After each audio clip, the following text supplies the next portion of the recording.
所以这就是我的工作室，材料都塞在那个桌子底下。这也是作品吗？真的是作品，是一个袋子的造型，一个背包，对不对？背包袋，它就是一片，我想到它有点高高低低的，像一片土地一样。然后我就用那个衣服的那个布料，就是地图旁边不是有个比例尺嘛，我就缝了一条线在旁边。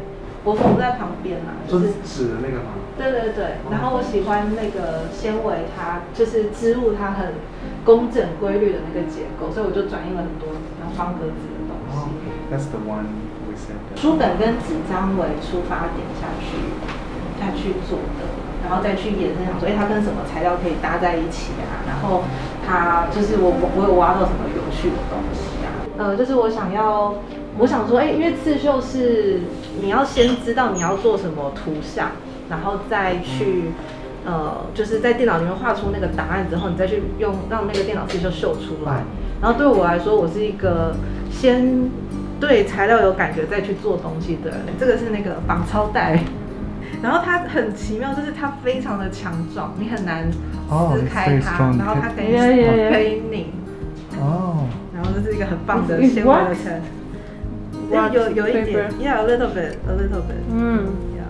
It's hard to like tone up.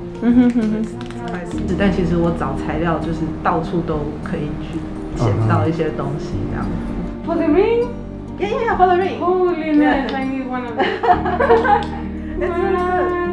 然后你就可以双手就可以绣 ，you can use your both hands. You can go up and down. Yeah. 应该是 very convenient. And you can adjust the height and then how deep you want, and sometimes you can go like this way. Yeah. To this side. Yeah.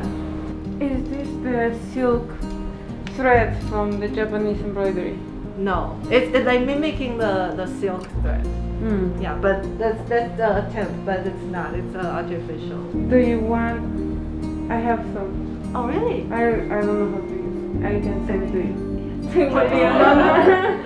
I have a lot of real silk.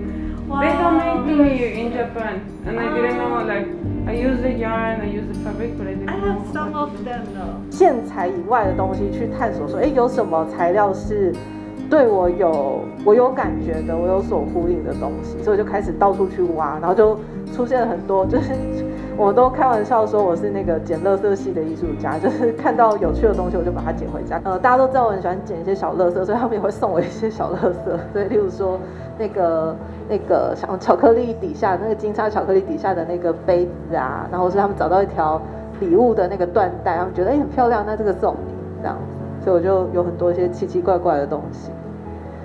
对，然后一样我也是会去思考，例如说结构性的东西，所以就有钩针的元素，就是我试着让它去做方格啊，或者是像这是刚前面出现过的黑色的有花纱的那个线，然后把它变成一个比较轻柔的，然后比较有机一点的形态。就是我也用了一些，例如说羊毛毡，用羊毛毡粘了一块石头的样子，然后把那个地图像瓷砖一样一块一块把它缝上去。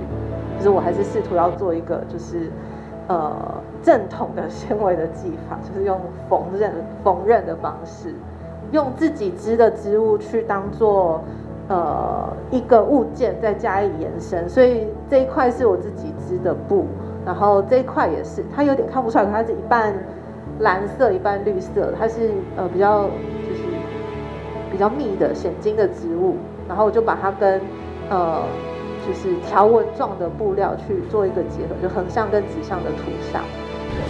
然后像这个就是做他刚刚讲到，比如说窗帘类的家饰的定制啊。Exactly, I was going to the table. 对，然后有一些传统就是结婚用到那种很华丽的或过年的布料。Yes, very intense. Wow. Yes. They import this in my country a long time ago. When the industry started, they import this one. Is it popular here? Now it's super popular in Mexico too. It's like grandma will have this. Yes, you know these ones. 改造那个 Yeah, these ones. 台湾的那种那个袋子。买菜的袋子。Yeah. It's a new style, like where they weave it, but traditionally it's this bag. Wow! Do you want to be a mermaid? You make a mermaid suit with this. Calculate by eye.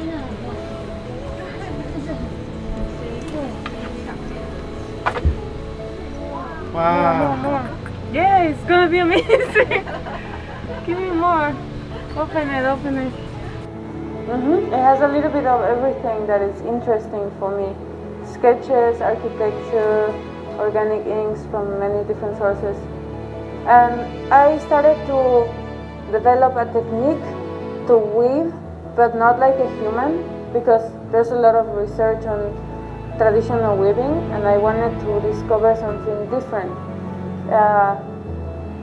A very amazing teacher told me and reminded me that if you want to do something new, you have to use some methods that haven't been tested before, because if you follow the steps of somebody else, you will have the same result. So I started to weave like an animal. Another thing I discovered during this process is that when you put the work outside the gallery, people get very curious. First, they want to understand what is this thing doing here. So they approach the installation, and many times they touch it, and they move it, they change it, they go inside, they go out, so they go around. So it gets very interactive, and that also makes me very curious about how people perceive my work. So I will always hide around the space. I will not say I'm the artist. I will just hide with the public and be curious and see what they do, because then I can take more notes and I can learn more about this interaction. And in Mexico, I have some interactions that are very predictable now, but when I moved to Taiwan, Taiwanese interact different with the sculpture. So the culture also defines how the interaction will be. Sometimes I have specific missions, like I have a place that is already chosen for my work, and then I have to explore the space, explore the culture around that space, and decide how the work is going to look. And sometimes I have total freedom. Like when I have total freedom, for example in this project in Japan, I made this experimental weaving with cotton, and the idea is to test the materials to the limit, to see how strong the fabric could be and how many people could hold. And amazingly we discovered that we can put 25 people in this net and it will hold on perfectly. So that made me a range, they give me a range of how big can it be and how people will interact. Lua摸的材料跟我摸的材料就是我想要大家去看这间店，我说因为它有一个很细腻的布，我很喜欢，然后它就会被那个很鲜艳的东西给吸走，然后我们就想说，还蛮有趣的，就是完全好像可以反映在我们两个的比如说我们的穿着，然后我们的作品的风格跟我们材料的选择这件事情好像都是息息相关的。所以像昨天就背了那个很闪亮的那个黑色亮皮有粉红色尖刺的背包。Most of our color preference difference because of our culture. The culture background matters a lot because color is a language for communicating mostly feelings and emotions, I think, and also it represents us as different cultural backgrounds. In my country, we are very colorful, like really colorful. We use colors in the street, like every house is a different color. Grandma's house can be pink, then your auntie's house can be like neon green. And we have these little towns, like each house is a different color. And for us, it's quite normal. And our celebrations, we also use like a whole rainbow for decorating the houses, our clothes, and everything. So for me, I grew up in a very cultural, colorful environment. So I tried I try to use the colors and patterns that make me feel more like myself, that I feel comfortable with.